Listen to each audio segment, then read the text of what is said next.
Guys welcome to my mini vlog.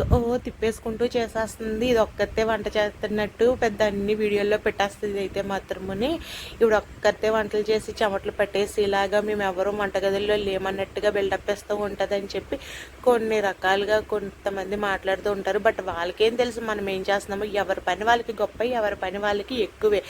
Job చేసుకునే వాళ్ళకి పని ఎక్కువ ఉందనుకుంటే ఇంట్లో ఉండే వాళ్ళకి అంతకన్నా ఎక్కువ పని ఉంటుంది. అందుకే ఎవరి పని ఎవరు జడ్జ్ చేయకూడదు. ఎందుకంటే ఎవరు ఎంత కష్టపడుతున్నారో ఎవరికి తెలియదు. బట్ జడ్జ్ చేయడం అయితే చాలా సింపుల్ అనమాట. ఈరోజు అయితే నేను పప్పు చుక్కకూర వండి పొటాటో ఫ్రై చేశాను. మా ఓడి కోసం అయితే యాపిల్ పీల్ చేసి పాలు అయితే వెయిట్ చేసి టీ పెట్టేశాను అనమాట. పప్పు తాలింపు పెడుతుంటే చెయ్యి మీద ఒలిగిపోయింది. అందుకే అంటున్నాను కదండి, పైకి చూపించేవన్నీ నిజాలు కాదు, లోపల జరిగేవన్నీ అబద్ధాలు కాదు. ఎవరి పనులు వాళ్ళకుంటాయి, ఎవరి కష్టం వాళ్ళకుంటాయి. ఈజీగా అవన్నీ జడ్జ్ చేసేయకండి.